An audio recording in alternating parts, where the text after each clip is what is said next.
नमस्कार, विदर्भ की बात वीकेबी न्यूज के शाम के प्राइम टाइम में आपका स्वागत है। अब रुक करते हैं आज के हेडलाइंस पर।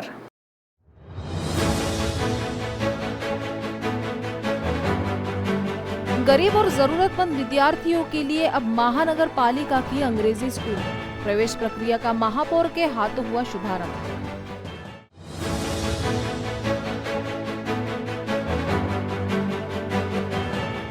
गिट्टी खदान पुलिस स्टेशन के हत्थे चढ़ा एक शातिर वाहन चोर, 8 चोरी के वाहन किए गए बरामद।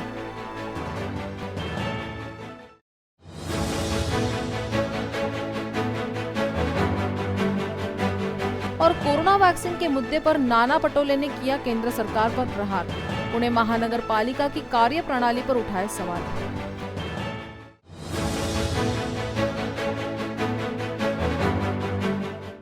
और अब खबरें विस्तार से। नागपुर महानगर पालिका द्वारा अंग्रेजी मीडियम स्कूल की शुरुआत की गई है, जिसमें प्रवेश की शुरुआत महापौर दयाशंकर तिवारी द्वारा की गई। नागपुर में गरीब व जरूरतमंद विद्यार्थियों को अंग्रेजी मीडियम में शिक्षा का अवसर मिले, जिसके सहारे वो गरीब विद्यार्थी अपना जीवन उज्जवल कर सके। इस उद्देश्य से नागपुर महानगर पालिका द्वारा मनपा की बंद हुई स्कूल ढूंढकर उसमें अंग्रेजी मीडियम की स्कूल शुरू की जा रही है, जहां शहर के रामनगर स्थित मनपा स्कूलों में अंग्रेजी मीडियम स्कूलों में प्रवेश प्रक्रिया कार्यक्रम का शुभारंभ महापौर दयाशंकर तिवारी द्वारा किया गया। इस दौरान मनपा के इस अभिनव प्रयास को 100% सफलता मिलेगी, ऐसा विश्वास इस दौरान महापौर ने व्यक्त किया। शाळांची इमारत चांगल्या स्थितीत चांगल्या अवस्थेत आहे, पण दुःख वाटतंय की लोकांचा कल पूर्ण इंग्रजी माध्यमाकडे असल्यामुळे बहुतांश आमची मराठी माध्यमाची शाळा बंद होत आहे, काही प्रमाणात हिंदी माध्यमाची शाळा सुद्धा बंद होत आहे। अशा स्थितीत महानगरपालिकेचा जर शिक्षण विभाग जगवायचा असेल, काही प्रमाणात महानगरपालिकेने हिंदी मराठी उर्दू सोबतच इंग्रजी माध्यमाची शाळा सुरू केली पाहिजे असं मानत होता। एक प्रयोग आम्ही उत्तर नागपुरात केला, बनासवाराजी यांच्या नावाने आम्ही इंग्रजी मीडियमची शाळा सुरू केली आणि तिथे जवळपास 2000 विद्यार्थी आमच्या शाळेत आले। त्याचं यश पाहून आम्हाला वाटलं की महानगरपालिकेने आणखी शाळा सुरू करायला पाहिजे, पण त्या प्रकारचा त्यातनं स्टाफ आणि मॅनेजमेंट कुठून येईल हा संभ्रम होता। माननीय शिक्षण सभापती दिलीप द्विवेदी यांच्या नेतृत्वात शिक्षण विभागाने प्रयत्न केला। पुणे, पिंपरी चिंचवड, मुंबईला जाऊन आले। आकांक्षा नावाची एक संस्था त्या तीनही महानगरपालिकेमध्ये काम करत आहे, चांगलं काम करत आहे। त्यांच्या सहयोगाने नागपूर महानगरपालिकेत हा प्रकल्प सुरू करण्याचा आम्ही निर्णय घेतला। हिंदी मराठी। नागपुर शहर की गिट्टी खदान पुलिस ने एक वाहन चोर से चोरी के 8 दुपहिया वाहन बरामद किए हैं। शहर के आरोपी ने शहर के अलग अलग जगहों से दुपहिया वाहन चोरी किए थे, जिसका पता पीसीआर के दौरान दिया। नागपुर शहर में दुपहिया वाहन चोरी की घटना में बढ़ोतरी हो रही है, जिसके कारण पुलिस की नाकाबंदी भी देखी जा रही है। गिट्टी खदान पुलिस के हत्थे ऐसा ही एक चोर चढ़ा है, जिसके पास से कुल 8 चोरी के वाहन बरामद किए गए। चोर का नाम प्रवेश कंगने बताया जा रहा है, जिसने पीसीआर के दौरान शहर के विविध पुलिस स्टेशन परिसर से दुपहिया वाहन चोरी करने की बातें कबूली है। फिलहाल दुपहिया चोर पुलिस के पीसीआर रिमांड में है, जहां पुलिस को विश्वास है पकड़ाए गए चोर से अन्य चोरी की घटनाएं उजागर होगी। एनपीसी बलजीत ठाकूर यांना गोपनीयरित्या माहिती मिळाली की एक इसम त्यांनी ही गाडी चोरलेली आहे। त्या अनुषंगाने गोरगाव चौकामध्ये डीबी गुन्हे शोध पथकातील पथकासह आम्ही सदर ठिकाणी ट्रॅप लावला आणि तो त्या ठिकाणून जाणार होता अशी माहिती प्राप्त झाली होती। त्या अनुषंगाने आम्ही सदर ठिकाणी ट्रॅप लावला। त्यावेळेस की काही अंतरानेच काही वेळानेच सदर इसम हा आम्हाला की त्या गाडीवर जाताना दिसून आला। पोलिसाच्या स्टाफच्या मदतीने आम्ही सदर इसमास पकडल्यानंतर त्याच्याकडून आम्ही विश्वासात घेऊन त्याला पोलीस स्टेशन त्याच्याकडे ते वाहन जे चोरीला गेलं होतं ते वाहन लगेच तात्काळ ताब्यात घेतलं आम्ही आणि त्याला पोलीस स्टेशन ते घेऊन आलो। त्यानंतर सदर गुन्ह्यात अटक करण्यात आली। अटक केल्यानंतर त्यास माननीय न्यायालयात हजर करण्यात आलं। महाराष्ट्र में कांग्रेस पार्टी को मजबूत करने के लिए प्रदेश अध्यक्ष नाना पटोले पूरे राज्य में दौरा कर रहे हैं, जहां शुक्रवार को नाना पटोले पूना पहुंचे हुए थे। इस दौरान कोरोना टीकाकरण के मुद्दे पर केंद्र सरकार पर प्रहार करते हुए नाना पटोले ने कई सवाल खड़े किए। यही नहीं, पुणे महानगर पालिका की कार्य प्रणाली पर भी नाना पटोले ने सवाल उठाए हैं। सरकार कामात असल्यानंतर आपण ते आपलं उदाहरण सांगतात। मला लक्षात आहे की 2019चा काळ ज्यावेळेस सांगली, कोल्हापूर नव्हे तर मुंबईपासून सगळा भाग पाण्याखाली होता आणि त्यावेळेचे तत्कालीन मुख्यमंत्री देवेंद्र फडणवीस त्यांच्या पार्टीचा प्रचार करत ते विदर्भात फिरत होते, महाजनादेश घ्यायला फिरत होते. ते त्यांचा अनुभव सांगतात. मी स्वतः त्यावेळेचे चीफ सेक्रेटरी अजय मेहतांना नोटीस दिलं की मुख्यमंत्री या अशा नैसर्गिक आपत्तीच्या वेळेस ते अध्यक्ष असतात, तुम्ही सचिव आहात त्या याचे, तर त्याच्यामुळे याला लक्ष घातलं पाहिजे.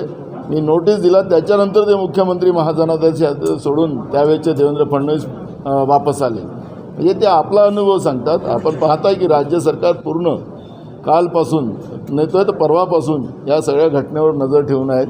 स्वतः कंट्रोल रूमला मुख्यमंत्री स्वतः त्याच्यामध्ये बसून त्या सगळ्या गोष्टीचा आढावा घेतात आहेत. मुंबई के गोवंडी परिसर में शुक्रवार तड़के 2 मंजिला इमारत ढहने से 3 लोगों की मौत का मामला सामने आया है, जबकि 10 लोग इस घटना में घायल हो जाने की जानकारी बताई जा रही है. निरंतर मुंबई में हो रही बारिश के चलते इसके दुष्परिणाम भी देखने को मिल रहे हैं. शुक्रवार तड़के मुंबई के गोवंडी परिसर में एक इमारत गिरने से हड़कंप मच गया.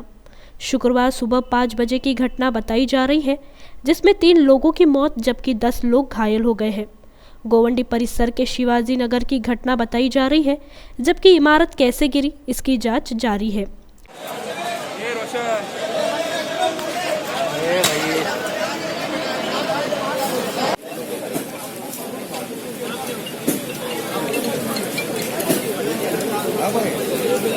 नागपुर के जरीपटका पुलिस स्टेशन के अंतर्गत चाकू दिखाकर गाड़ी छीनकर भागने वाले युवक को पुलिस ने गिरफ्तार किया है. आरोपी का नाम असलम काजी अजहर बताया गया है. पुलिस से मिली जानकारी के अनुसार घर क्रमांक 697 बी भानखेड़ा मोमिनपुरा निवासी फिरियादी मोहिजुल हक येनुल हक अंसारी अपनी पल्सर गाड़ी क्रमांक 495604 से जरीपटका परिसर के माया नगर इंदौरा स्थित मित्र अमन मोटघरे से मिलने आया था और उसके घर के सामने ही बैठकर वे दोनों बातचीत कर रहे थे. उसी दौरान वहां पर राजगृह नगर कांच कंपनी NIT गार्डन के सामने निवासी आरोपी असलम काजी अजहर काजी वहां पहुंचा और उसने मोहिजुल को पानी की टंकी के पास छोड़ने के लिए कहा. इस पर मोहिजुल ने उसे छोड़ने से इनकार किया तो आरोपी असलम ने फिरियादी के गाल पर थप्पड़ मार दिया. इसके साथ ही अपने पास का चाकू निकालकर उसको गाड़ी के पास से पीछे हटने की धमकी देते हुए उसकी दोपहिया गाड़ी लेकर भाग गया. इस गाड़ी की कीमत 40,000 रुपये बताई गई है. इस घटना की शिकायत फिरियादी ने पुलिस में की. पुलिस ने शिकायत के आधार पर आरोपी के खिलाफ भारतीय दंड विधान की धारा 392 के तहत मामला दर्ज कर आरोपी को गिरफ्तार किया है. आम्ही जरीपटका पोलीस स्टेशन येथे कार्यरत असून काल दिनांक 21/7/2021 रोजी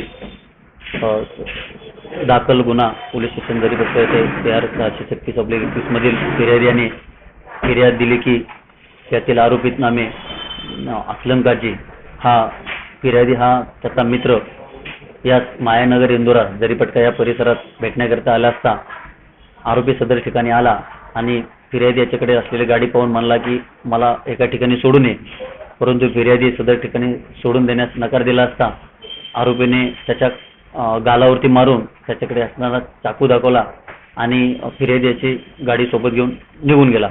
फिर्यादी आणि सदर गाडीचा जरीपटका परिसरात माहिती घेतली, शोध घेतला. मिळून न आल्याने काल रात्री आपल्या पोलीस स्टेशन येथे येऊन तक्रार दिली.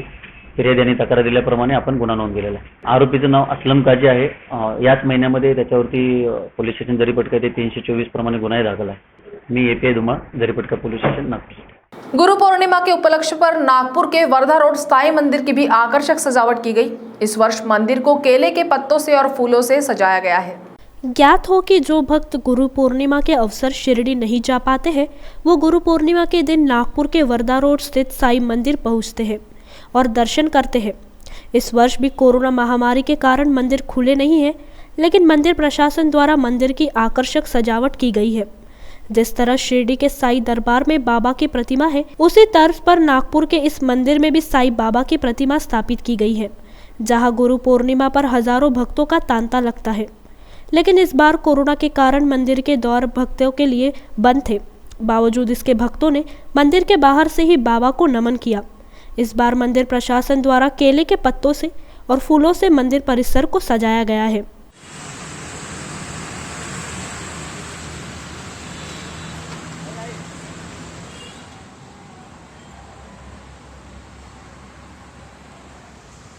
तो तो वक्त हो चला है एक ब्रेक का। मिलते हैं एक छोटे से ब्रेक के बाद। बाय। सब जानना चाहते हैं मेरा फेवरेट कलर, मेरा फेवरेट डेस्टिनेशन, मेरी फेवरेट डिश, पर कोई ये नहीं पूछता कि फेवरेट डिश मैं बनाती कैसे हूँ। अरे यार, जिसे टेस्टी खाना पसंद है वो अच्छे टेस्ट तक पहुँच ही जाता है। सुरुचि मसाले, खाने में हो रुचि तो घर लाइए सुरुचि।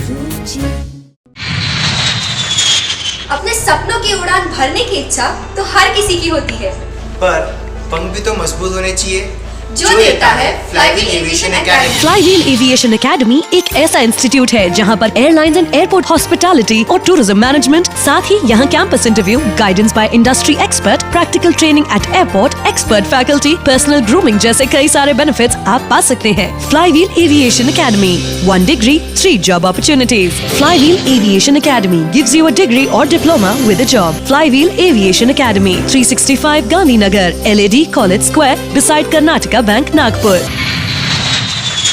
ब्रेक के बाद आपका स्वागत है। नागपुर के कलमना पुलिस स्टेशन के अंतर्गत कलमना मार्केट जा रहे एक टाटा एस गाड़ी के चालक को लिफ्ट लेने के बहाने पहले एक युवक ने रुकवाया और बाद में पीछे से आए उसके 2 अन्य साथियों ने मिलकर चालक के साथ मारपीट की और उसके पास से 10,000 रुपए जबरदस्ती छीनकर फरार हो गए। कलमना पुलिस से मिली जानकारी के अनुसार फिरियादी एकनाथ नारायण राव पराते, प्लॉट नंबर 348, हिवरी लेआउट निवासी, अपनी टाटा एस गाड़ी से कलमना मार्केट जा रहा था।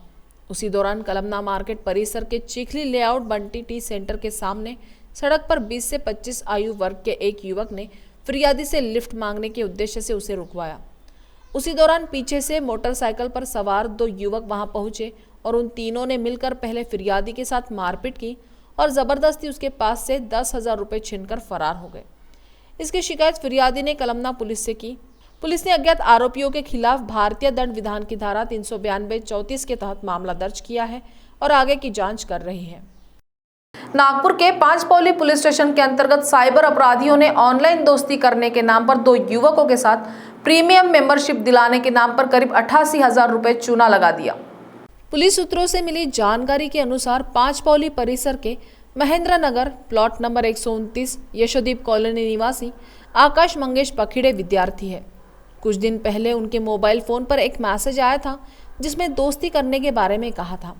जब उस नंबर पर फिरियादी ने संपर्क किया तो आरोपी सोनिया नामक महिला ने उससे बात की, साथ ही मेंबरशिप लेने के लिए गूगल पे नंबर दिया और प्रोसेसिंग फीस के नाम पर उससे 2,000 रुपये भरने के लिए कहा।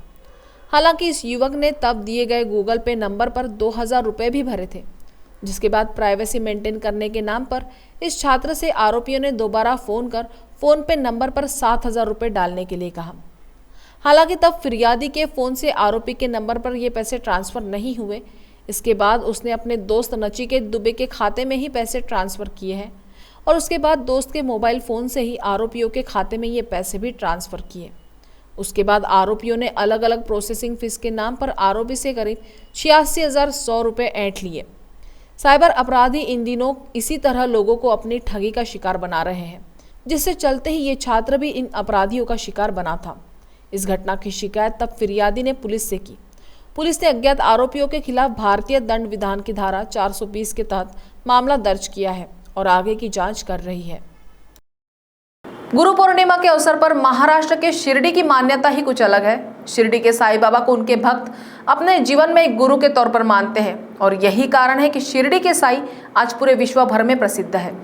तो इस गुरु पूर्णिमा पर हम आपको सीधे लिए चलते हैं शिरडी के साईं दरबार। जीवन में गुरु का कितना महत्व होता है ये हर कोई जानता है। गुरु के मार्गदर्शन से जीवन में हम अनगिनत ऊंचाइयों को छू लेते हैं। ऐसी ही एक गुरु जिसे शिरडी के साईं बाबा के नाम से जाना जाता है, जिनके दरबार में 4 दिनों तक गुरु पूर्णिमा का उत्सव मनाया जाता है, जिसके लिए बड़ी तादाद में उनके भक्तजन यहाँ पहुँचते हैं। वैसे तो गुरुवार रात से ही शिरडी के साईं दरबार को सजाया गया और पूजा अर्चना कर सैकड़ों दिए भी लगाए गए।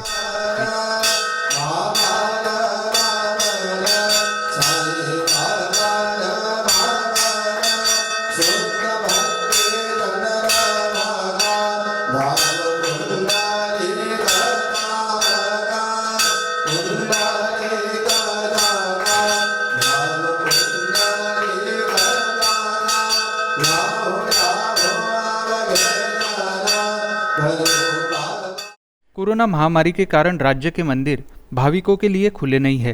बावजूद इसके गुरु पूर्णिमा के दिन भी भक्त यहाँ पहुंचकर अपने गुरु के दर्शन करने के लिए व्याकुल नजर आए, फिर चाहे मंदिर के बाहर से ही दर्शन करने क्यों न पडे।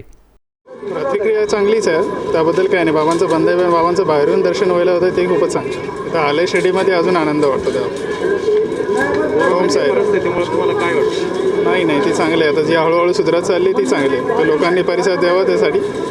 बाबांचं दर्शन झालं तुमचं? हो, बाहेरून झालं तरी इथपर्यंत आलं तरी दर्शन झाल्यासारखंच आहे. आतमध्ये नाही आलं जाता चालेल, हरकत नाही. महाराष्ट्र का शिरडी साई दरबार वैसे तो जग विख्यात है। ऐसे में साई को अपने जीवन का गुरु मानने वाले भाविक के लिए इस कोरोना महामारी में दुविधा तो बहुत हुई। बावजूद इसके साई भक्त अपनी सारी पीड़ा को भूलकर यहाँ पहुंचे थे, जो अपने गुरु से मनोकामना करते दिखाई दिए, जो एक गुरु और शिष्य के बीच के प्रेम को दर्शा रहा था। वीकेबी न्यूज द्वारा सभी दर्शकों को गुरु पूर्णिमा की शुभकामनाएं।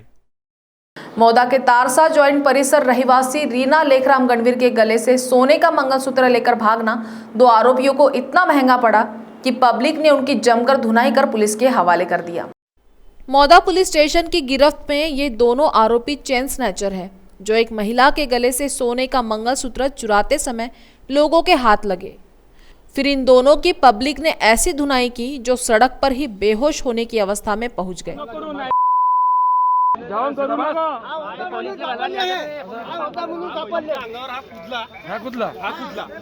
वाचवासाठी याच्या मागे धावलो, याने चाकू काढला मागावर, तिने हात पकडला, याला मारायला बसलो, तर हा माझी गाडी घेऊन परत होता. मी काय म्हणलं, अगर तू भागेगा तो काटते फेक दूंगा. तर हा वापस आला माझी गाडी घेऊन.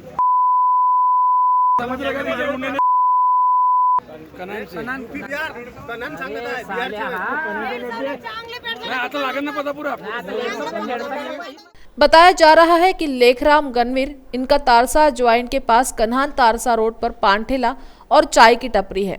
जिनकी पत्नी रीना लेखराम गणवीर जब पान ठेले पर थी, तब आरोपी चाय और सिगरेट पीने पान ठेले पर पहुंचे और महिला को अकेला देख उसके गले से सोने का मंगलसूत्र चुराकर भागने लगे। रीना ने तुरंत पीछा कर दोनों आरोपियों की गाड़ी की चाबियां छीन ली और फेंक दी। ये देखकर आरोपी गाड़ी छोड़ पैदल ही भाग खड़े हुए, जिन्हें लोगों ने पकड़कर पहले तो खूब पीटा, फिर मौदा पुलिस के हवाले कर दिया। काल दिनांक 21 जुलै 2021ला सायंकाळी 4:30 वाजताच्या दरम्यान आपल्या तारसावरून कनानला जो रस्ता जातो, राज्य महामार्ग आहे, त्या ठिकाणी एक लता राईस मिल म्हणून तिथं एक पानठेला आहे, तो आहे लेखराम गणवीर यांचा. तो पानठेला लेखराम गणवीर आणि त्यांची पत्नी चालवतात. काल साधारणतः 3:30 ते 4च्या दरम्यान खूप मोठा पाऊस आला. त्या पावसामध्ये 2 पोरं त्या पानठेल्यावर आले आणि त्यांनी पानठेल्यावर आल्यानंतर पाऊण एक तास तिथं बसले. जेव्हा पाऊस उघडला तेव्हा एक मुलगा मोटरसायकलच्या जवळ गेला. दुसऱ्या मुलानं ही जी मालकी होती रीना गणवीर, ह्या रीना गणवीर मोबाईलवर बघत होत्या, बोलत होत्या. तो चान्स पाहिला आणि पटकन तिच्या गळ्यामध्ये गळसुरी ओढली हिसका मारून आणि पळायला लागले. तेव्हा ही ओरडली, चोर चोर चोर चोर म्हणून. आणि हे दोघेही पती पत्नी धावले. रस्त्याला 2-3 माणसं जे जात होते ते पण धावले पकडायला. तर त्याने आपल्याजवळ चाकू काढला आणि भीती दाखवली. भीती दाखवल्यानंतर ते थोडे घाबरले. मीनवाईल ही जी स्त्री होती रीना, त्यांचे पती जे लेकराम आहेत, त्यांनी त्यांच्या मोटरसायकलची चाबी फेकून दिली आणि त्यांना काही आता कुठं पडावं काही लक्षात आलं नाही, म्हणून ते तारसाकडे रवाना झाले. पण हे मागे मागे त्यांच्या धावत होते. हे याच्यासाठी जाऊन पकडू शकत नव्हते की तो चाकू दाखवायचा, चाकू मारतील ह्या भीतीने हे थोडे एकदम पकडले. पण त्याच वेळात काही अर्धा 1 किलोमीटर गेल्यानंतर तारसाकडून काही लोक आले, कनानकडून. मीनवाईल आम्हाला एका जणांनी फोन केला. तो फोन आल्यानंतर आम्ही तातडीने तिकडे रवाना झालो. तिथं रवाना झाल्यानंतर लोकांनी त्याला पकडलेलं होतं आणि विचारपूस सुरू होती. तेव्हा आम्ही गेलो, त्या ताब्यात घेतलं आणि ताब्यात घेतल्यानंतर त्यांना विचारपूस केल्यानंतर त्यांनी सांगितलं की आम्ही ह्या बाईची गळसुरी ओढलेली आहे, परंतु आमच्या हातात काही आलेलं नाही आहे. तिथे काही मणी तुटून पडलेले आहेत आणि काही 5-7 मणी माझ्या हातात आले होते. लोक धावल्यामुळे मी कचऱ्यामध्ये फेकून दिल्या बाजूला, असं त्यांनी सांगितलं. त्यानंतर आम्ही असं ठरवलं की आता ही जी घटना घडलेली आहे याला पटकन न्याय मिळावा ह्या स्त्रीला, म्हणून आम्ही काल रात्रभरामध्ये संपूर्ण तपास केला. म्हणजे FIR, पंचनामा, साक्षीदारांचे जबाब हे सर्व घेतले आणि आज आम्ही 11:30 वाजता न्यायालयामध्ये चार्जशीट दाखल केलेली है. नागपुर के सदर पुलिस स्टेशन के अंतर्गत गोवा कॉलोनी परिसर में गुरुवार की रात अंधाधुंध फायरिंग की घटना सामने आई. बताया जाता है कि बाइक पर सवार हमलावर परिसर में दाखिल हुए. इस दौरान हमलावरों ने 4 राउंड फायर किए. परिसर में आतंक मचाकर आरोपी युवक भाग निकले, जिसमें 3 आरोपियों को गिरफ्तार कर लिया गया है. नागपुर शहर में आए दिन अपराध बढ़ते जा रहे हैं और अपराधियों के हौसले भी बुलंद होते जा रहे हैं. ऐसी ही एक घटना सदर पुलिस स्टेशन के तहत सामने आई है, जिसमें अंधाधुंध फायरिंग कर दहशत मचाने की कोशिश की गई. गुरुवार रात को सदर के गोवा कॉलोनी में अपराधियों ने बंदूक से 4 राउंड फायर किए. बताया जाता है कि फायरिंग में सिविल लाइंस के मरियम नगर के युवा शामिल थे. रात 9 बजे के दरमियान गोवा कॉलोनी में रहने वाला सूरज नामक युवक अपने दोस्तों के साथ परिसर में खड़ा था. इसी दौरान एक गंजेड़ी युवक वहां पहुंचा. उसने सूरज को देखकर गाली गलौज शुरू कर दी. सूरज ने सोचा वह नशे में है, इसलिए उसे 1-2 थप्पड़ लगाकर वहां से भगा दिया. नशेड़ी युवक ने उसे सबक सिखाने की धमकी दी और थोड़ी देर रुक, मैं आता हूँ कहकर चला गया. कुछ देर बाद नशेड़ी युवक 2 मोटरसाइकिल पर अपने 5 साथियों के साथ परिसर में दाखिल हुआ. तब तक सूरज अपने घर जा चुका था. कोई नहीं दिखाई देने पर नशेड़ी युवक और उसके साथियों ने लोगों को ललकारना शुरू कर दिया.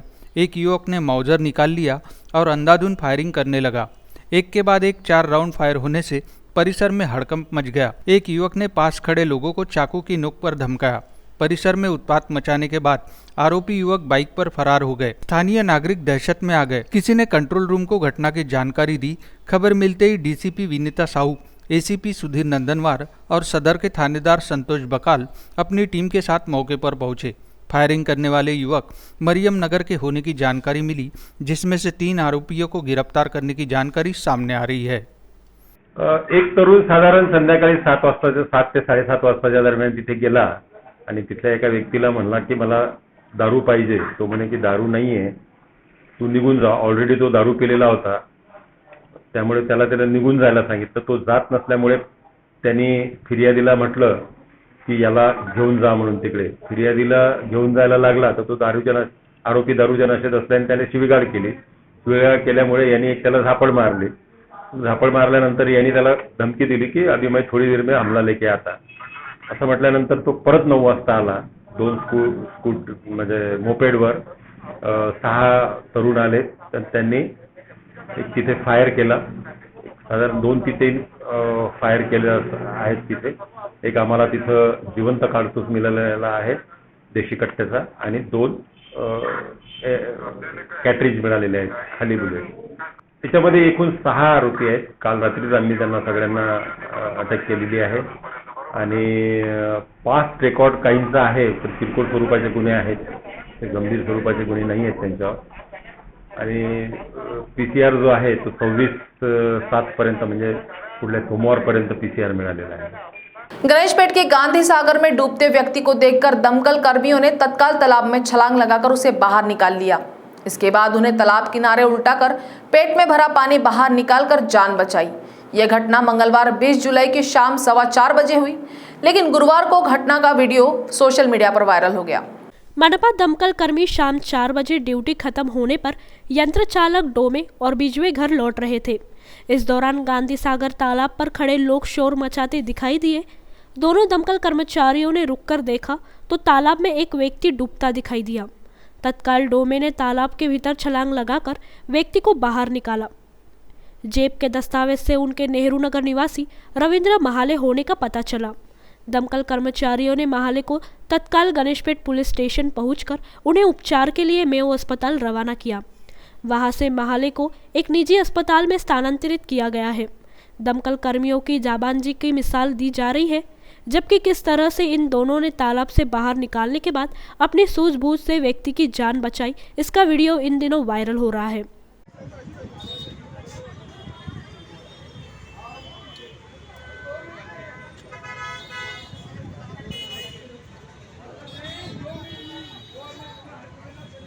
तो शाम के प्राइम टाइम में अभी इतना ही. आपसे फिर मुलाकात होगी.